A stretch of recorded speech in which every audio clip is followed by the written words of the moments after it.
All right, first of all, based intro. Cheers, Shark. You are one sexy man. Allow me to return you that compliment. No, I mean, welcome all to a very bizarre start to the video, I grant you, but essentially to something that is going to be a first for me. A reaction to a reaction. So I was flattered and honoured, I should say, to, have Shark do a reaction video about my thoughts. And now it's my turn to return the favour. Now, before I get into all of that, I've got a few things to say. Firstly, a massive thank you to so many new sponsors on YouTube, channel members, and the guys on Patreon. I really appreciate you. The link's in the description below if you'd like to join them, but obviously no pressure. And the second thing I want to do is say thanks to Shark. I mean, this is an interesting, weird opportunity to, have this sort of discussion about the game. Like we've both established, we do both absolutely love the game, so don't get us wrong there. And what it was also nice to see is the fact that he agreed with a lot of my points, which is really great.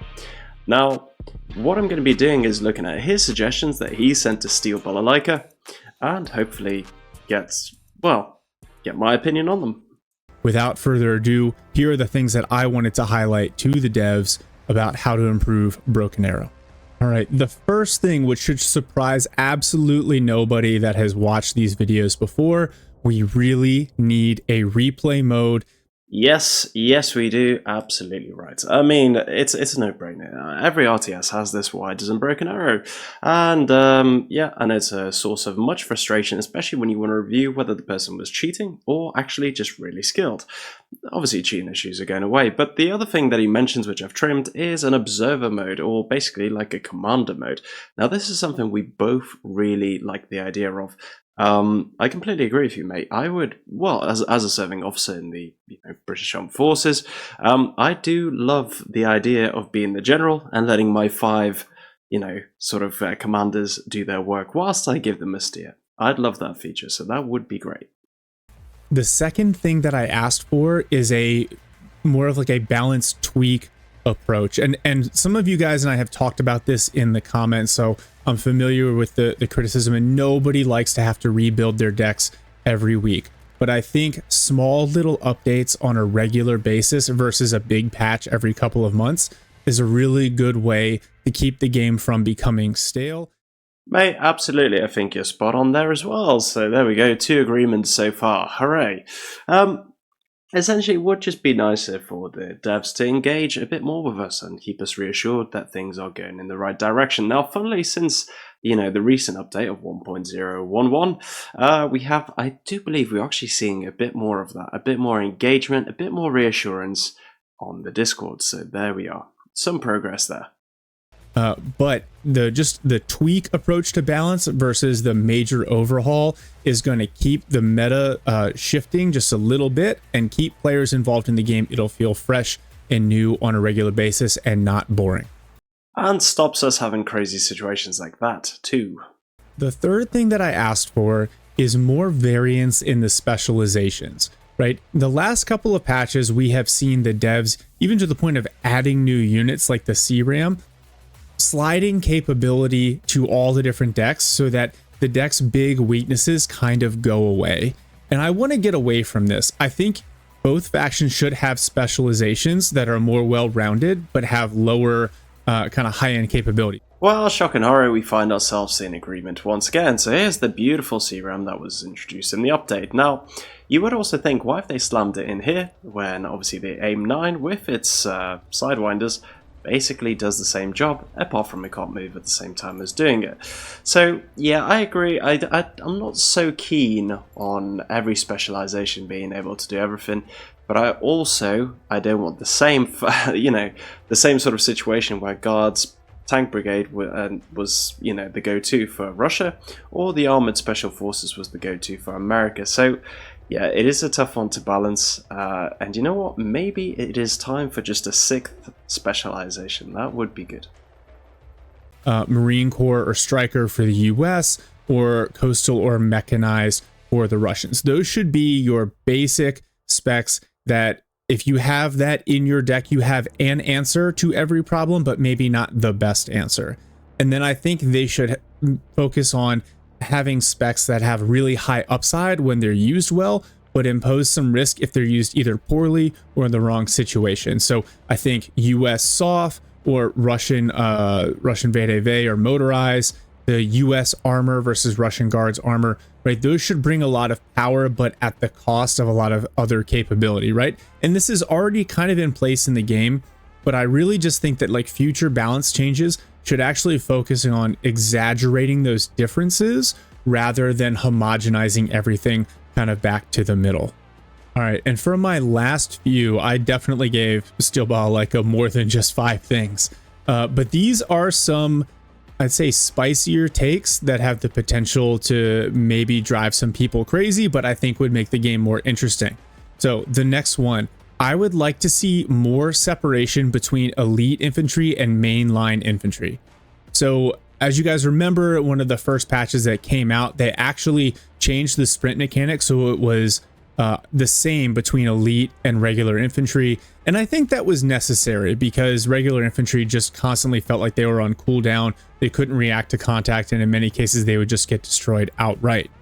But I think elite infantry need to be specialist units, so not necessarily all-rounders. Looking at you, Spetsnaz GRU. Hey, Sharky, leave Spetsnaz alone. No, but honestly, I know maybe we're going to have a first little disagreement here.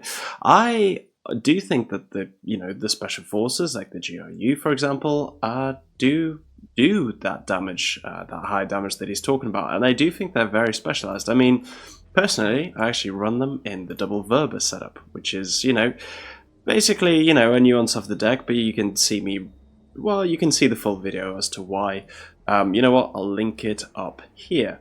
But essentially, what I like about just a Russian build is the fact that the special forces are throughout it. So yeah, in the recon tab and the infantry tab especially, you see the Spetsnaz scattered throughout. And the reason for that is actually in Russian, Spetsnaz means special designation, Specjalne Nazначение. And that basically, it just means that some troops, are selected from the regiment or whatever to do these special tasking. So they still are fundamentally part of that regiment. So these guys will still be belonging to the paratroopers. It's like Pathfinders. They're just an extension of the paratroopers. I think the problem is not the way that Russia is built. I think the problem is how America is built. Things like, what's a good example of this? Let me talk about it here. I think, obviously the Special Operations Forces, all the Special Forces are really dense in there. However, there we go. Like the Pararescue actually belong to the Airborne, to the American Air Force, which, a large part of that is in the Airborne tab. So perhaps just a rejig of these decks, and again, maybe just a sixth specialization where we see the special forces spread out a bit more, so that again you are limited to using them in the deck, and you're not just spamming them out. I agree with that statement, like you do with the SOF here. But I would like to see kind of the damage difference for elite infantry and mainline infantry get exacerbated even more. It should be a big deal when your main lines come across an enemy elite soft unit. Like that engagement should go very poorly for the main lines, but when you kill that soft unit, it should also feel like an accomplishment. So I don't know if that needs to be higher damage output, but it needs to be balanced with greater cooldown time, something along those lines.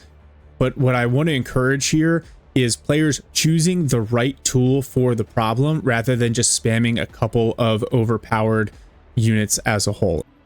Now, whilst I understand what Shark is saying here, for me the fundamental issue is the fact that an M4, a rifle, is a rifle. Now, yeah, I understand that there can be some differences in the operator, but you can reload quicker, you can be a bit more accurate, but ultimately these stats, which is what I think he's primarily referring to, should not change, in my opinion. I do know that CQB squads, obviously, like the, again, Delta Force is a great example, aren't they? So let's have a look at those. Again, it's a 5.56 bullet, a normal standard 5.56 NATO, but for some reason it's got slightly lower penetration and more damage. Stuff like this does annoy me, obviously, having served in the military. A bullet is a bullet and a gun is a gun. The lethality, I suppose, could be down to, oh, he's going for a headshot or whatever. Yeah, okay, whatever. Ultimately, in contact, I don't think soldiers vary despite the amount of training. What training does is your skills and drills and your morale and how you react under pressure. Again, it doesn't really affect the effectiveness of the weapon whatsoever. It's not like a Delta Force guy can get more out of his M4, HK, whatever, than, you know, an airborne or a trooper. Which, by the way, airborne are still considered elite infantry. So, yeah, not sure I fully agree with that point. Getting just a little bit spicier, I would love to see the devs add unit veterancy into the game. I think that by allowing the units to accrue veterancy by winning engagements and surviving over a long period of time can help reward players for using their units intelligently and keeping them alive. It wouldn't have to be much of a bonus. Something like a 5% increase to resistance to suppression, shock, or panic, additional damage output or penetration for vehicles that kind of stacks in like 2 or 3 levels over the course of a game. That could be really cool, and again, reward deliberate play over kind of spammy, cheesy play styles.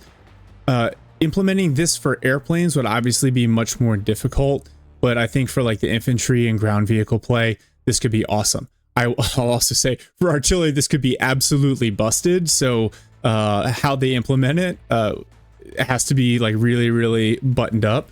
But I think it'd be fun to encourage unit preservation. Yeah, mate, in all fairness, I see where you're going with this. My only counter-argument would be how much veterancy can some infantrymen, who've probably, you know, died and been resupplied, gain in 45 minutes? Probably not a lot. I think this is something that comes with a lot more time and possibly better suited to the campaign. However, this does tie in with the Special Forces bit. If you do have veterancy, maybe Special Forces is supposed to be buffed overall. Just start with a higher veterancy level because you expect them to be, well, more experienced. And you know what? Actually, well, it opens up a new point. I do not think that vehicles should be able to be fully field repaired, and nor do I think that soldiers should be resuscitated by using a bit of supply. I actually don't like that. If you want to preserve your units or sort of, you know, have a more of a cycle of units, potentially it's a better strategy to say soldiers can't heal and they must be returned back to HQ as a sort of medevac. Food for thought. Please discuss in the comments below because that is a more, spicy opinion, I'd say. All right, and then the last thing is I think they actually need to look at how the game is scored and how the game is won. I've seen some good posts on Reddit about this, and if you watch the like really high level competitive play, whether it's the Broken Arrow World Series or some of the 1v1 King of the Hill stuff that we've done, you see that the game's scoring really encourages like last second pushes or occasionally really like turtly gameplay where you realize, oh, I just don't want to lose any units, so I'm going to hide from combat. There's got to be a better way, like a better scoring mechanism that encourages players to dive in and be more aggressive and not fight to a stalemate every time. It's going to totally change the game. So I acknowledge that it's not a perfect, I definitely don't have like the perfect answer here, but I think slight shifts in the way it's scored could freshen up the game and make it feel a little bit different. Interesting. That is a lot of food for thought. I have not seen a different scoring system. I played Wano, but I hated it, so I didn't play it much, and to be honest, I can't even remember if I stepped outside of the campaign. I've only got like probably 2 hours on it, so I'm not too familiar with the other scoring systems available. Hey, look at this HIMARS. Nice. Maybe a different game mode. I don't think it's a top priority. I don't think it's a top 5 issue, but eventually we will need to see different game modes, which will bring back a lot of players. And yeah, why not? King of the Hill, attack defense mode, or the ones with the different scoring systems. Yeah, let the market, let the people decide which ones they prefer and which ones are more popular. Why not? One thing that I've thought about is like a Battlefield ticket style approach, where you start with a certain number of tickets, you tick them down based on capturing points or capturing the enemy's points, kind of like you'd see in a Company of Heroes game, but you can also lose tickets as your units are destroyed. Again, this could lead to some campy gameplay, but how you balance it could really prioritize capturing terrain and territory, which I think is the more fun portion of this game. When you see two teams that just kind of end up lined up, and then both teams have exactly half of the map captured, and then they're just playing for slight differentials in KD. That's a lot less fun. That encourages support gameplay. Well, we all know my opinion on support gameplay. Looking at you, Mr. Iskander lovers. Yeah, no, I don't really know what Battlefield... Can you believe it? I have not played Battlefield. Big boy rockets. And, yeah, I mean, my Call of Duty days are probably behind me. So, again, I'm not too sure what you're talking about with the ticket system. If somebody can explain it to me in the comments, that'd be great. Here's a comment that somebody wrote. I've been reading all the comments, by the way, even the ones that are slightly hurtful. Don't worry, I got thick skin. You know, imagine being a fairy serving in His Majesty's Old Armed Forces. But anyway, this comment's kind of interesting. I mean, it explains how Warner does it.